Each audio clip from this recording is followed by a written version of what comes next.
Hello class. Welcome back बच्चों। लो प्यारे बच्चों, स्टार्ट कर रहे हैं नया लेक्चर। बाबू, कल 4 प्रिंसिपल्स कर लिए थे टेलर के और एक टेक्निक याद कराओ फटाफट से। बाबू नाम याद कराना।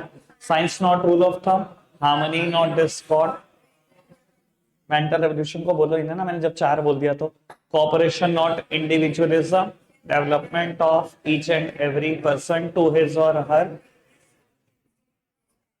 Technique, functional foremanship. मेरी तरफ देखो बाबू, कोऑपरेशन नॉट इंडिविजुअलिज्म में 5 बातें हैं। थोड़ा सा रिवीजन करा रहा हूं। 5 बातें। The feeling of I should be replace with the feeling of we. Internal competition को रिप्लेस कर दो कोऑपरेशन से। वर्कर को डिसीजन मेकिंग में पार्टिसिपेशन दो। Management should not close its ear to the constructive suggestion made by their employees. There should be equal distribution of authority and responsibility among worker and management. ठीक है। Functional foremanship में 8 foremen है। Instruction, card clerk, root clerk, time and cost clerk, disciplinarian, speed boss, gang boss, repair boss, inspector. याद आई बात? ठीक है। Inspector का काम क्या है? Inspect the finish goods. ठीक है। चलो बाबू, स्टार्ट कर रहे हैं नई टेक्निक से। बेटा 6 टेक्निक बचती हैं, 6 के 6 आज। फेल के 2 प्रिंसिपल आज, इतना मेरा टारगेट है। बाबू स्टार्ट कर रहे हैं टेक्निक से। शायद बुक में बेटा 4th नंबर पर होगी, नोटबुक में भी 4th नंबर पर, मेथड स्टडी। मेरी तरफ देखना बस, आपको और कुछ नहीं चाहिए बेटा। सॉरी, मोशन स्टडी है 4th नंबर पर। बाबू आप सामने देखो, मुझे भी नोट्स नहीं चाहिए, कुछ नहीं चाहिए, आप सामने देख लो बस। बेटा मोशन स्टडी मतलब एम्प्लॉय के मूवमेंट्स की स्टडी करना। और बेटा टेलर का कहना ऐसा है कि बेटा एम्प्लॉय 2 तरीके के मूवमेंट करते हैं। बेटा बहुत सारे मूवमेंट प्रोडक्टिव हो सकते हैं और बहुत सारे मूवमेंट्स अनप्रोडक्टिव हो सकते हैं। प्रोडक्टिव मूवमेंट्स मतलब विच resulted into production of goods and services. वो मूवमेंट जिनकी वजह से गुड्स और सर्विस प्रोड्यूस होते हैं, वो प्रोडक्टिव मूवमेंट है। और unproductive which resulted into wastage of time and effort of the organization, जो सिर्फ ऑर्गेनाइजेशन का समय बर्बाद करने के लिए होते हैं, वो अनप्रोडक्टिव होते हैं। और मैं कहता हूं घर में कंस्ट्रक्शन लगा लो, एक ही बार में पता लग जाएगा अनप्रोडक्टिव मूवमेंट क्या होते हैं।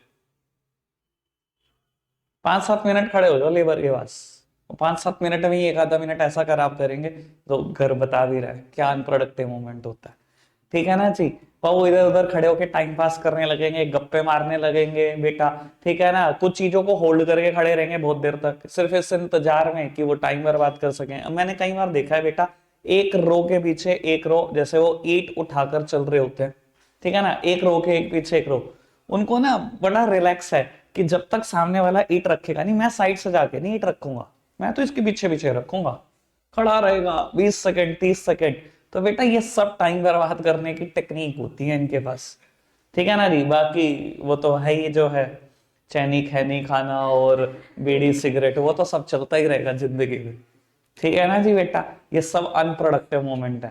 बाबू टेलर कहता है try to eliminate the unproductive movements. बेटा सिर्फ ट्राई कर लो। और मैं कहता हूं अगर 50% भी रिड्यूस कर पाए ना इन मूवमेंट्स को, तो बेटा बड़ा सीधा सा मतलब, अगर ये मूवमेंट 50% से भी कम हो गए, तो बेटा ये टाइम कहां जाएगा? प्रोडक्टिव मूवमेंट में। कहता ऑर्गेनाइजेशन में इतना प्रोडक्शन होगा सोचा नहीं होगा।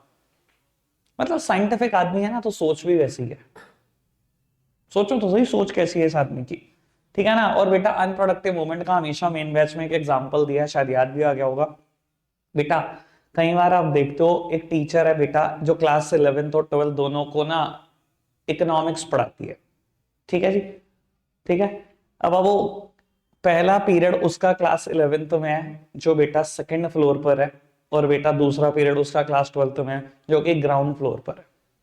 ठीक है ना। डिजाइन ऐसा किया गया, चलो कोई दिक्कत नहीं, हम भी नहीं कहते कि स्कूल का किड डिजाइनिंग पे कोई क्वेश्चन करे। पर बेटा अगर आप सच में ऐसा वे डिजाइन कर रहे हो ना, तो कहीं ना कहीं बेटा ये बहुत बड़े बड़े अनप्रोडक्टिव मोमेंट देगा, आपको पता नहीं लगेगा। और वो पहले पीरियड की बेल बजती है। ठीक है जी। टीचर ग्राउंड फ्लोर पर थी, 2 फ्लोर चढ़कर बेटा पहुंची 11th क्लास में। बेटा ये जो उसने समय बर्बाद किया ना रास्ते में, बेटा ये बहुत बड़ा एग्जांपल है अनप्रोडक्टिव मूवमेंट का। चाहे वो 2 मिनट हो, चाहे वो 3 मिनट हो, और 2-3 मिनट तो होगा नहीं, रास्ते में 2-4 उनकी फ्रेंड भी मिलेंगी, गुड मॉर्निंग विश करनी जरूरी है, घर के हाल चाल बताने जरूरी है, उनके पूछने जरूरी है। ठीक है ना जी। और फिर पहुंचेंगे क्लास में, और जैसे ही बेटा दूसरे पीरियड की बेल बजेगी, अब वो बेटा फिर वही अनप्रोडक्टिव मूवमेंट करते करते बेटा 2 फ्लोर उतर कर आएंगे वापस। बेटा टेलर कहता है try to eliminate the unproductive movement, और बेटा अनप्रोडक्टिव मूवमेंट एलिमिनेट किए जा सकते हैं। ऐसा किया जा सकता है बेटा कि उनके जो पीरियड है रिसेस से पहले के सभी ग्राउंड फ्लोर पर हो, या ग्राउंड फ्लोर नहीं तो फर्स्ट फ्लोर पे हो, बस इससे ज्यादा नहीं। और बेटा उसके बाद के रिसेस के बाद के सभी पीरियड सेकंड फ्लोर पर हो, या एक आध पीरियड फर्स्ट फ्लोर पे भी हो, चलेगा, तो मिनिमाइज हो जाएंगे अनप्रोडक्टिव मूवमेंट। समझ में आती है बेटा बात? कोई दिक्कत कोई परेशानी तो नहीं? बेटा 5th नंबर पर एक और टेक्निक है बेटा, टेक्निक का नाम है टाइम स्टडी। बाबू टाइम स्टडी क्या कहता है? बेटा टाइम स्टडी का एक एम है to determine the standard time in the organisation, कि पूरी ऑर्गेनाइजेशन के लिए एक स्टैंडर्ड टाइम फिक्स करते हैं। बाबू टाइम स्टडी में ना मतलब लगता है यार ये आदमी साइंटिफिक है, इसकी हर बात पढ़कर देख लो। ये कहता है अगर आपको कोई स्टैंडर्ड टाइम फिक्स करना है ना ऑर्गेनाइजेशन के लिए, ना तो बेटा कोई ऐसा पर्सन देखना जो बिलो एवरेज परफॉर्म करता हो, ना कोई ऐसा वर्कर उठाना जो बेटा एक्स्ट्रा ऑर्डिनरी हो। कहता है ना तो हमें एक्स्ट्रा ऑर्डिनरी वर्कर चाहिए, ना ही हमें एक ऐसा वर्कर चाहिए जो बहुत ढीला ढाला है, बेटा काम करने में दिलचस्पी नहीं है, वो ऐसा भी पर्सन मत देखो।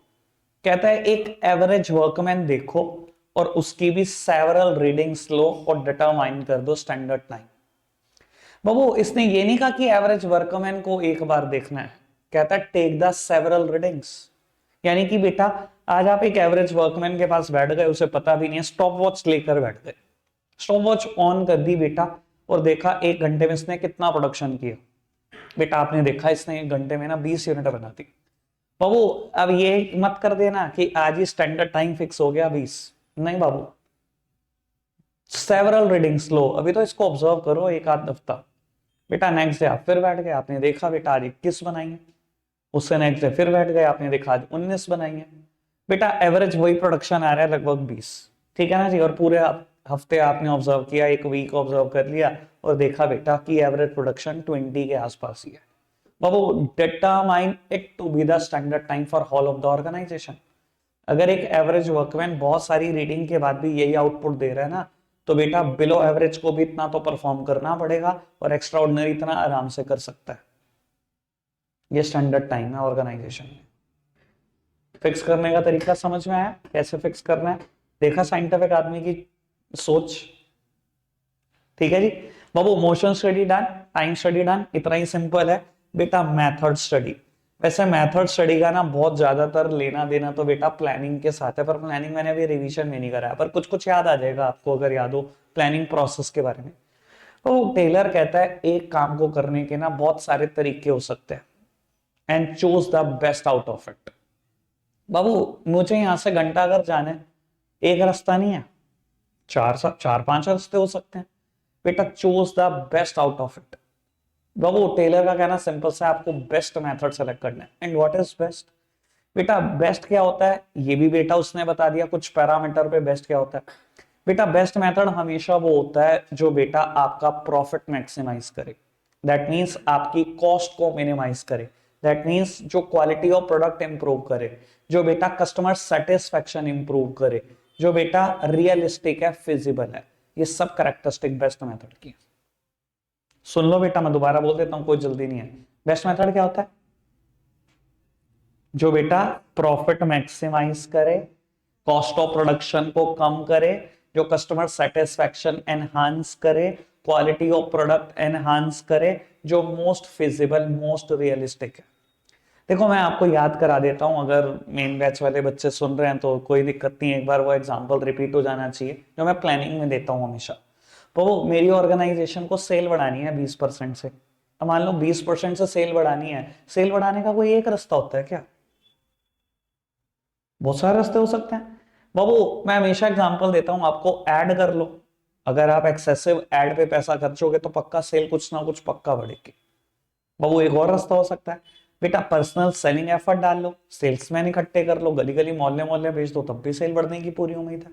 बेटा प्रोडक्शन लाइन में एडिशन कर दो, पहले आप 2 प्रोडक्ट बनाते हो, 4-5 प्रोडक्ट कंपनी और बनाना शुरू कर दे, तब भी सेल बढ़ जाएगी बेटा।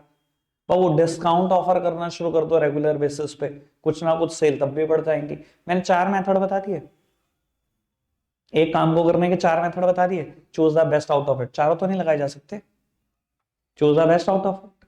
और बेस्ट क्या है, मैंने करेक्टरिस्टिक बताई। मैंने फिफ्थ करेक्टरिस्टिक बोली जिसमें मोस्ट ऑफ द बच्चे परेशान होते हैं बेटा, मैंने करेक्टरिस्टिक बोली बेटा बेस्ट मेथड वो होता है जो मोस्ट रियलिस्टिक है, मोस्ट फिजिबल है। मतलब समझते हैं इस चीज का, जो बेटा रियलिटी के ज्यादा पास है, जिसको इम्प्लीमेंट कर पाना भी पॉसिबल है। मान लो बेटा मैंने कहा नहीं नहीं मेरे को तो जो समझ आता है वो तो बेस्ट तो एडवर्टाइजिंग है, ठीक है, और मैं एडवर्टाइजिंग को सेलेक्ट करने जा रहा हूं, ठीक है जी। मुझे पता है एडवर्टाइजिंग क्या करेगी, कॉस्ट भी मिनिमाइज करेगी, प्रॉफिट भी मैक्सिमाइज करेगी, कस्टमर सेटिस्फेक्शन भी बढ़ेगा, सब कुछ बढ़ेगा। पर बेटा मेरे पास एड का बजट 0 है और एड पे खर्चा होना है 5 करोड़। क्या ये मेथड रियलिस्टिक और फिजिबल है? ऐसे मेथड को सिलेक्ट करके क्या करोगे जो फिजिबल ही नहीं है? जब पैसे तो पड़े अकाउंट में, बैंक अकाउंट में 0 है और ऐड के लिए पैसे चाहिए 5 करोड़, तो बेटा ऊपर की चाहे चारों करेक्टरिस्टिक है उसके अंदर, अगर बेटा वो फिजिबल ही नहीं है, वो रियलिस्टिक ही नहीं है लगाना, तो बेटा ऐसे मेथड के बारे में सोचना भी क्यों है? समझ में आई बेटा बात? कोई दिक्कत कोई परेशानी तो नहीं? 3 बातें देखो जी, कुछ पूछना है तो रिपीट कर। प्रोडक्टिव अनप्रोडक्टिव मूवमेंट की बात, स्टैंडर्ड टाइम डिटरमाइन करने की बात, एवरेज वर्कमैन लेना है, एक्स्ट्रा ऑर्डिनरी नहीं, बिलो एवरेज नहीं, और उसकी भी सेवरल रीडिंग, वहां से डिटरमाइन होगा standard time. Method study, best method choose करना है, करेक्टरिस्टिक बता दी, सिंपल। बढ़ाएं बात को आगे बाबू। एक फोर्थ आज की टेक्निक करा रहा हूं बेटा, फटीग स्टडी। बाबू फटीग का सिंपली मतलब होता है, हिंदी में बोलूं तो थकान। बेटा it is a human tendency that human feel physically और mental tiredness after some continuous hours of work. बेटा कुछ घंटे लगातार काम कर लो, सिर्फ कुछ घंटे, मेंटली भी टायर्ड फील करोगे और फिजिकली भी। फिजिकली इतने करो ना करो, मेंटली जरूर फील करने लग जाता है इंसान। मानते हो बेटा ये बात होती है? बाबू टेलर कहता है कि कहीं ना कहीं फटीग स्टडी में मैनेजमेंट आपको 2 बातें सोचनी है। One is time of rest interval and other one is frequency of rest interval. कि आपको रेस्ट तो देना ही पड़ेगा एम्प्लॉय को। बेटा रेस्ट का फायदा क्या है? बेटा ये आपको फायदा करेगा रिकूप करने में, रीगेन करने में स्टेमिना को। आपका स्टेमिना दोबारा रीगेन हो जाएगा, आपका स्टेमिना दोबारा रिकूप हो जाएगा, और आप लास्ट वर्किंग आवर में भी उतनी एफिशिएंसी से काम कर रहे होंगे जितना फर्स्ट आवर में कर रहे थे। ये फायदा होगा रेस्ट देने का। बाबू ये प्रैक्टिकली आप कोई भी प्रोफेशनल कोर्स कर दो, आपके ऊपर पक्का लग जाएगी। मैंने तो अपनी पूरी सीए फाइनल में लगाई है, मैं हमेशा बताता हूँ इस चीज को। बेटा मेरी फिलॉसफी यही थी, क्योंकि अगर आप आखिरी 6 महीने की बात करो सीए फाइनल में, तो 14 घंटे पढ़ रहा होता है आदमी, ठीक है ना। आप 14 घंटे पढ़ना, आप समझ सकते हो बेटा कितना फ्रस्ट्रेटिंग होगा।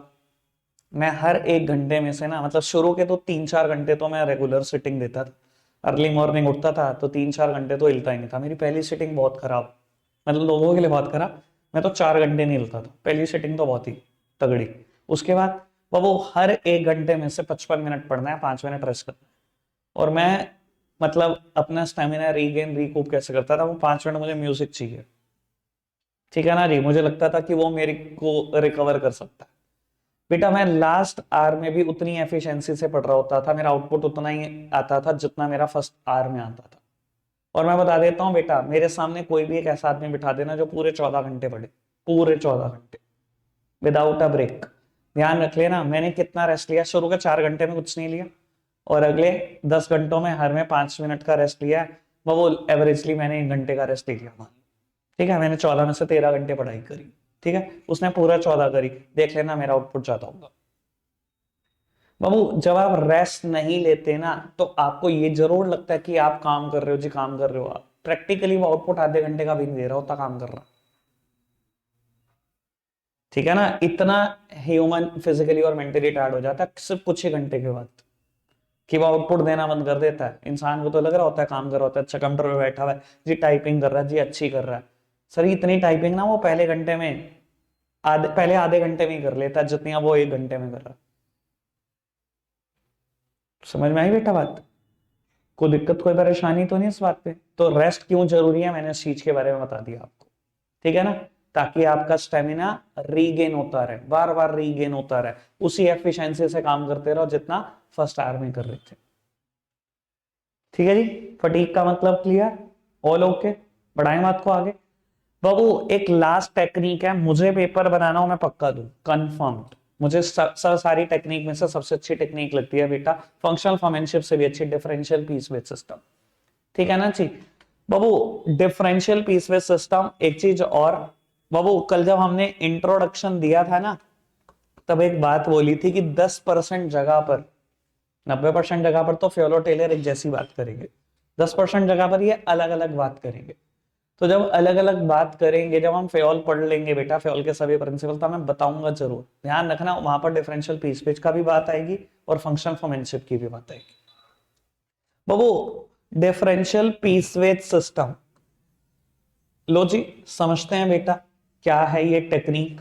और अगर ये पेपर में आ जाए ना, सबसे ज्यादा लिखने के लिए मैटर होगा आपके पास, सबसे ज्यादा दुआ करना आए। बाबू सबसे पहले तो पीस वेज का मतलब बताता हूं बेटा। देखो, सैलरी देने के ना दो तरीके हो सकते हैं। एक तो हम एम्प्लॉय को कहें जी तेरी सैलरी है 30,000 पर मंथ, एक तो रास्ता ये है कि हम मंथली फिक्स कर दें उसकी सैलरी को। बेटा एक रास्ता ये हो सकता है कि हम कह दें पर मंथ छोड़, तेरी सैलरी है 40 रुपीज पर यूनिट। ठीक है जी। ओ 40 रुपीज पर यूनिट मतलब जितनी यूनिट बना मल्टीप्लाई कर ले 40 से, उतने ले जा। आज दिन भर में तूने 50 यूनिट बनाई तो 2,000 ले जा, कल तूने 25 बनाई ले भाई, तो उसके हिसाब से 25 पर 1,000 रुपए ले जा, जितनी बनाएगा मल्टीप्लाई करता चल। बेटा इसको बोलते हैं piece wage, when your salary is linked with the production. ठीक है जी। यानी कि मैं पहली बात तो इस टेक्निक में ऐसी किसी सैलरी की बात नहीं कर रहा हूं, मैं तो बात कर रहा हूं बेटा जब सैलरी लिंक्ड होती है प्रोडक्शन के साथ। समझ में आया पीस वेज का मतलब। दूसरी बात सर, एक सेकेंड यार, रब हो गया क्या बेटा? डिफरेंशियल का क्या मतलब है? कहता है डिफरेंस डाल दो पीस वेज में। टेलर ऐसा कह रहा है बेटा, डिफरेंस डाल दे पीस वेज में। बिल्कुल, अब समझना जरा, या वैसे टेलर और फ्योल की सोच अलग है, अगर जिसको याद हो तो उसको दिमाग में भी आने लग गया होगा। सुनना जरा आराम से बाबू। टेलर का कहना ऐसा, किसी भी ऑर्गेनाइजेशन में चले जाओ, वर्कर की कैटेगरी दो ही है। किसी भी ऑर्गेनाइजेशन में चले जाओ, कहीं चले जाओ बेटा बाबू, efficient worker and inefficient worker. Worker हमेशा दो ही कैटेगरी के मिलेंगे, चाहे बेटा आप बहुत बड़ी ऑर्गेनाइजेशन में चले जाओ जहां सब काम करने वाले होते हैं, वहां पे भी एफिशिएंट इनएफिशिएंट आराम से ढूंढ सकते हो आप। बेटा एफिशिएंट वर्कर क्या होते हैं? बेटा जो या तो स्टैंडर्ड अचीव करके देते हैं या अबव स्टैंडर्ड काम करते हैं, ऐसे वर्कर को हम बोलेंगे एफिशिएंट वर्कर्स। तो बेटा इनएफिशिएंट वर्कर किसको बोलेंगे? बेटा जो भी बिलो स्टैंडर्ड काम करते हैं ऑर्गेनाइजेशन के अंदर, उन्हें हम बोलेंगे इनएफिशिएंट वर्कर। बाबू यहां पर ना साइंस की असली ताकत दिख जाएगी आपको, टेलर की सोच समझ में आई आ जाएगी। एक बार आराम से सुन लो इसको। तो वो टेलर कहता है किसी भी ऑर्गेनाइजेशन में वर्कर की कैटेगरी दो है, एफिशिएंट और इनएफिशिएंट। एफिशिएंट वर्कर क्या होता है? जो स्टैंडर्ड और अबव स्टैंडर्ड काम करके दे वो एफिशिएंट। इनएफिशिएंट क्या है? जो बिलो स्टैंडर्ड काम करके दे वो इनएफिशिएंट। बेटा टेलर कहता है इन दोनों की ना पीस वेज में डिफरेंस डाल दो, डिफरेंशियल पीस वेज। इनको ऑफर करो हाई पीस वेज और इनको ऑफर करो लो पीस वेज। बेटा ये अलग अलग पीस वेज ऑफर करने से क्या होगा? बेटा यही मोटिवेट करेगी उसको। देखना कैसे, मैं एग्जांपल दे देता हूं। मान लो बेटा मेरी ऑर्गेनाइजेशन का टारगेट डिसाइड हुआ, लेट्स सपोज 25 यूनिट्स। ठीक है, ये हमारा स्टैंडर्ड डिसाइड हो गया।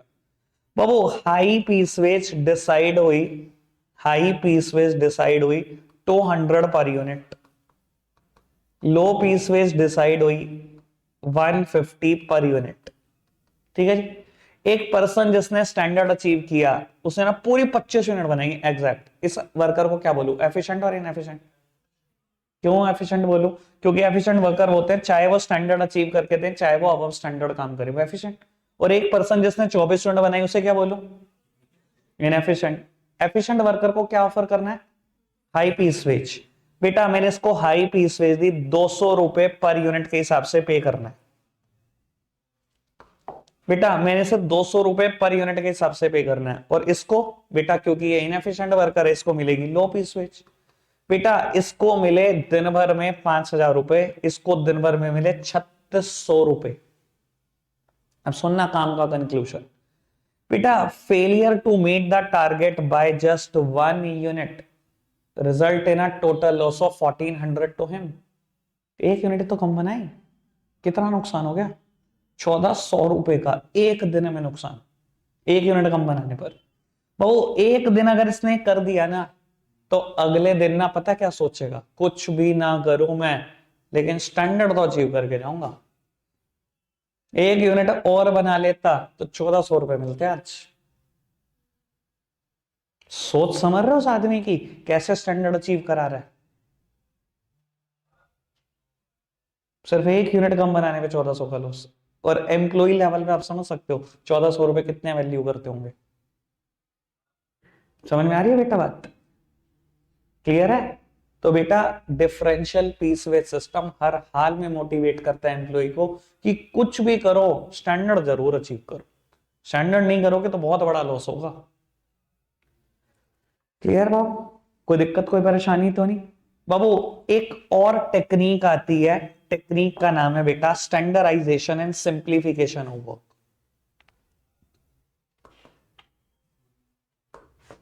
सेकंड नंबर पे लिखी होगी बेटा नोट्स में।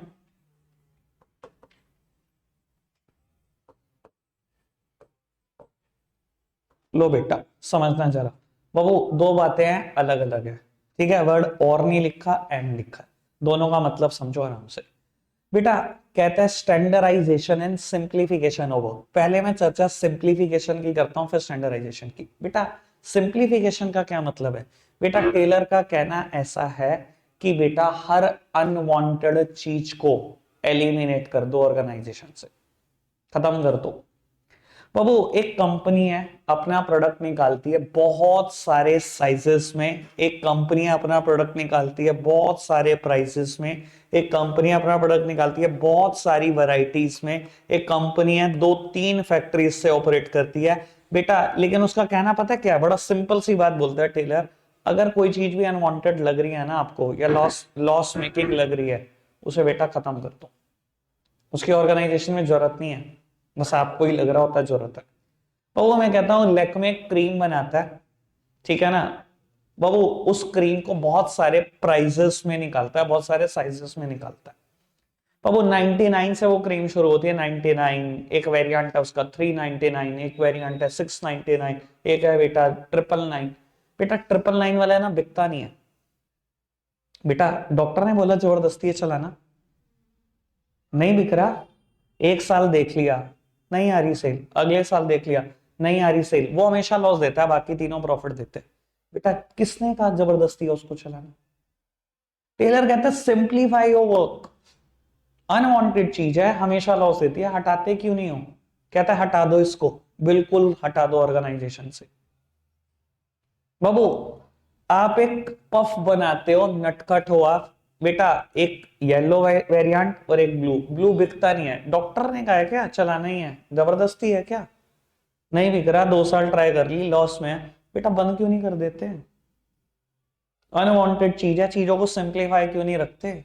प्रॉफिट मेकिंग टारगेट है, प्रॉफिट मेकिंग हो तो रही है एक से, जबरदस्ती लॉस को कोप अप कर रहे हो आप, घसीट रहे हो अपने प्रॉफिट से, ठीक है ना जी? समझ में आई बात? बाबू 3 फैक्ट्री है, एक लॉस में है रेगुलर, 2 प्रॉफिट में है, किसने कहा चलानी जबरदस्ती है? बंद क्यों नहीं कर देते? क्लियर है बेटा? सिंप्लीफिकेशन का मतलब समझ में आता है? ऑल ओके बाबू? स्टैंडर्डाइजेशन ये क्या मतलब है बेटा? टेलर कहता है हर चीज के लिए ऑर्गेनाइजेशन में स्टैंडर्ड होना चाहिए। Standard should be there for the man, for the machine, for the raw material, for the finish good, for the processes. हर चीज के लिए स्टैंडर्ड। मैन का मतलब समझते हो ना? कल इस चैप्टर में मैंने एक बात बोली थी, इस चैप्टर में पर्सन और मैन वर्ड कभी भी आए, मतलब मेरा क्या है? एम्प्लॉय। बेटा हर मैन के लिए स्टैंडर्ड, हर एम्प्लॉय के लिए स्टैंडर्ड होना चाहिए। और जब तक वो स्टैंडर्ड अचीव नहीं होगा, एम्प्लॉय ऑर्गेनाइजेशन में बैठेगा। और वो स्टैंडर्ड अचीव कराने के हमारे पास और हथियार भी है, डिफरेंशियल पीस वेज सिस्टम जैसे हथियार, जिसमें वो करेगा ही करेगा स्टैंडर्ड अचीव। बाबू standard should be there for the machine too, खाली एम्प्लॉय के लिए स्टैंडर्ड नहीं, मशीन के लिए भी स्टैंडर्ड। हर मशीन के लिए स्टैंडर्ड सेट हो गया, 10,000 यूनिट बनाएगी तो ठीक है, बंद कर देंगे भाई। जब तक नहीं बन रही चलने दो मशीन, जब तक बनाएगी नहीं तब तक बंद भी नहीं होगी। तो वो हर रॉ मटेरियल के लिए स्टैंडर्ड है कि रॉ मटेरियल जैसे ही फैक्ट्री गेट पर आएगा बेटा, हम उसकी चेकिंग करेंगे, रैंडम चेकिंग, कि वो प्रॉपर इन शेप है, प्रॉपर इन साइज है, प्रॉपर इन कलर है, प्रॉपर इन वेट है। बेटा देखो, अगर रॉ मटेरियल ठीक होगा ना तभी फिनिश गुड्स ठीक बनेगा, वरना वो भी नहीं बनेगा। और फिनिश गुड्स, बेटा कहता है फिनिश गुड्स में तो इस लेवल का स्टैंडर्डाइजेशन होना चाहिए दैट इट प्रोड्यूस इंटरचेंजेबिलिटी। ऐसा स्टैंडर्डाइजेशन कि अगर हम एक को दूसरे से रिप्लेस करें तो भाई ये ना बता पाए भैया पहला कौन सा था और दूसरा कौन सा था। मैं हमेशा एग्जांपल देता हूं इस चीज के लिए, बेटा iCrush चले जो आईफोन 15 देखा, सब सिमिलर है बेटा, साइज में, कलर में, डायमेंशन में, वेट में, हर चीज में सिमिलर है। इस लेवल का स्टैंडर्डाइजेशन की बात करता है बेटा टेलर। ठीक है ना जी। मैं हमेशा एक बात बोलता हूँ बेटा, मान लो आपका पास ना एक फोन है वन प्लस, ठीक है, जिसके साथ चार्जर आया था बेटा टाइप सी, और वो आज वो चार्जर खराब हो जाता है और आप बेटा किसी और ब्रांड का चार्जर ढूंढ रहे हो मार्केट में टाइप सी। वो एक बात बताओ, कहीं तो स्टैंडर्डाइजेशन लिखा गया होगा ना कि मैं किसी और ब्रांड का टाइप सी चार्जर लेकर आता हूं, पर बेटा मेरे फोन में बिल्कुल एकदम फिट आता है और काम करता है।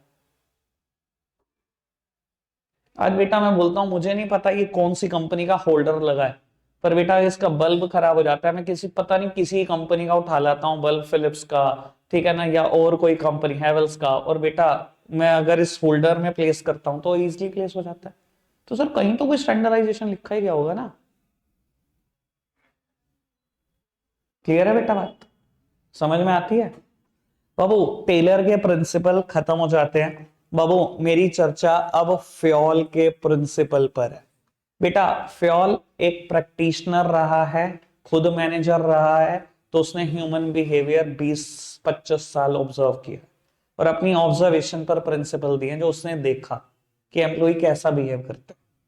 बाबू पहला प्रिंसिपल है डिवीजन ऑफ वर्क और दूसरा प्रिंसिपल है अथॉरिटी एंड रिस्पॉन्सिबिलिटी। बेटा दोनों का लेना देना ऑर्गेनाइजिंग से है बहुत ज्यादा, और मैंने दोनों की बातें ऑर्गेनाइजिंग में कर रखी है। आपको याद होगा डेलीगेशन के 3 एलिमेंट होते हैं, अथॉरिटी, रिस्पॉन्सिबिलिटी, अकाउंटेबिलिटी। यहाँ मुझे सिर्फ 2 ही बातें करनी है, अथॉरिटी एंड रिस्पॉन्सिबिलिटी। फटाफट से अथॉरिटी का मतलब बताओ। Power to take decision, responsibility obligation to carry out a particular task. बेटा क्या बोलता है फिर, there should be a balance between authority and responsibility. बेटा if only authority is given then बाबू 100% चांस है कि इस अथॉरिटी का मिसयूज होने वाला है, and if responsibility is given then बेटा डिससेटिस्फैक्शन, डिसकंटेंटमेंट होने वाली है एम्प्लॉय में। और बेटा एक बात और ध्यान रख लेना, जब भी किसी इंसान को पावर दी जाती है खुला नहीं छोड़ दिया जाता, हमेशा मैक्सिमम स्कोप बताकर पावर दी जाती है। ठीक है ना बेटा। वो पेरेंट्स अपने बच्चे को कहते हैं ना कोई नहीं पैसे खर्च ले, वो पूछता है जी कितने, अरे तू खर्च ले जितने खर्चने। तो बेटा तैयार रहो, आप ही तड़पोगे एक दिन, आप ही परेशान होगे एक दिन। पावर दो लेकिन बेटा मैक्सिमम स्कोप बताकर, और जितनी पावर दो उतनी रिस्पॉन्सिबिलिटी हमेशा दो। Responsibility must accompany with the equal amount of authority and authority must accompany with the equal amount of responsibility। ठीक है ना जी। बाबू मैंने इसकी एक केस स्टडी बताई थी, अभी बता देता हूँ, बहुत बार आती है पेपर में। बेटा सीईओ ने ना बेटा प्रोडक्शन मैनेजर को बोला कि हमें इस मंथ 500 यूनिट चाहिए ही चाहिए, अब प्रोड्यूस करवाओ। बेटा प्रोडक्शन मैनेजर ने क्या कर अपने एम्प्लॉय को बुलाया प्रोडक्शन डिपार्टमेंट से कि इस मंथ हमें 500 यूनिट प्रोड्यूस करके दो। उसने कहा ठीक है सर, लाओ मेरे को गोडाउन की की दे दो ताकि मैं रॉ मटेरियल निकाल पाऊं 500 यूनिट। अब उसने गोडाउन की नहीं दी, at the end target achieve नहीं हुए। आपने कौन सा प्रिंसिपल वायलेट कर दिया, अथॉरिटी एंड रिस्पॉन्सिबिलिटी। बेटा सिर्फ रिस्पॉन्सिबिलिटी दोगे क्या, 500 यूनिट बना दे, इक्वल अमाउंट ऑफ पावर तो दे दो। समझ में आती है बेटा बात, कोई दिक्कत कोई परेशानी तो नहीं। बेटा पहला प्रिंसिपल है डिवीजन ऑफ वर्क। याद करो ऑर्गेनाइजिंग प्रोसेस का पहला step identification and division of work. वहां जो बात मैंने डिवीजन ऑफ वर्क और डिपार्टमेंटलाइजेशन में बोली थी, यहाँ बेटा वो दोनों बातें कंबाइन कर। वो ऑर्गेनाइजेशन जो भी टोटल वर्क परफॉर्म करती है, it should be divided into smaller and the manageable task and each smaller and the manageable task is known as job. जो भी आप टोटल काम करते हो उसके छोटे छोटे टुकड़े कर लो, और हर छोटे टुकड़े को हम बोलने वाले हैं जॉब। और बेटा जो जॉब एक जैसी हैं बेटा, उनको परफॉर्म करने के लिए बेटा एक ट्रेन्ड पर्सोनल रिक्रूट करो। और जब एक ट्रेन पर्सोनल एक जैसे काम को बहुत बार करेगा बेटा, ही और she will become expert in that. और बेटा ऐसा बोला जाता है division of work lead to the specialisation. मैं एग्जांपल याद करा देता हूं जो मैं वहां देता था, याद आ जाएगा आपको। बेटा बैंक का एग्जांपल हमेशा देता हूं। ऐसा कर सकते हो क्या कि बैंक में 10 एम्प्लॉय काम करते हैं, एक एम्प्लॉय को कह दो कि तेरे पास ये 100 कस्टमर हैं, दूसरे को कह दो तेरे पास ये 100 हैं, बेटा सबको 100 कस्टमर दे दो, कि जैसे ही ये कस्टमर एंट्री करे इसका अकाउंट भी तू खोले, एफडी भी तू ही खोले, विड्रॉ भी तू करके दे इसके पैसे, डेबिट कार्ड से related query, credit card, internet banking, locker, सब कुछ तू देखेगा इन कस्टमर का। ऐसे होते है क्या बैंक की वर्किंग? बेटा ऐसे करा के भी देख लो, क्या ना हो गया तो। बेटा वर्किंग कैसे होती है? अच्छा भाई, तू तू कैश काउंटर पे बैठेगा, कोई मर्जी कस्टमर है, 1000 में से कोई भी आ जाए, तेरा काम सिर्फ कैश देखना है। दूसरे को तेरा काम सिर्फ कैश विड्रॉल है, तीसरे को तू debit card, credit card, net banking देखेगा, चौथे को तू लॉकर ही देखेगा। ये तो वर्किंग का स्टाइल है। तो बेटा टोटल वर्क लिया बैंक का, हमने स्मॉलर स्मॉलर पार्ट में बांट दिया, और बेटा हर स्मॉलर पार्ट को परफॉर्म करने के लिए एक ट्रेन्ड पर्सोनल है जिसने 15 दिन की ट्रेनिंग ली उस फील्ड में, या 30 दिन की ट्रेनिंग ली, जो बैंक ही देता है। और बेटा वो ट्रेन्ड पर्सोनल जब एक ही काम को बार बार करेगा तो आपको नहीं लगता स्पेशलिस्ट हो जाएगा? मैं हमेशा बताता हूँ बेटा, मैं बहुत सारे प्राइवेट बैंक में ऐसे ऐसे पर्सन से मिला हूँ जिनकी नोट काउंटिंग की ना, करेंसी काउंटिंग की स्पीड देखकर मुझे मजा आता था। पुराने 500 और 1000 के नोट चला करते थे, डीमोनेटाइजेशन से पहले की बात बता रहा हूँ। मेरा एक मतलब मिलवाऊंगा कभी एक आदमी से आपको, प्राइवेट बैंक में काम करता है, मेरे जितना है, अच्छा खासा दोस्त है मेरा। उसकी भाई साहब स्पीड, और मैं हमेशा बोलता हूँ बेटा your finger have a memory to.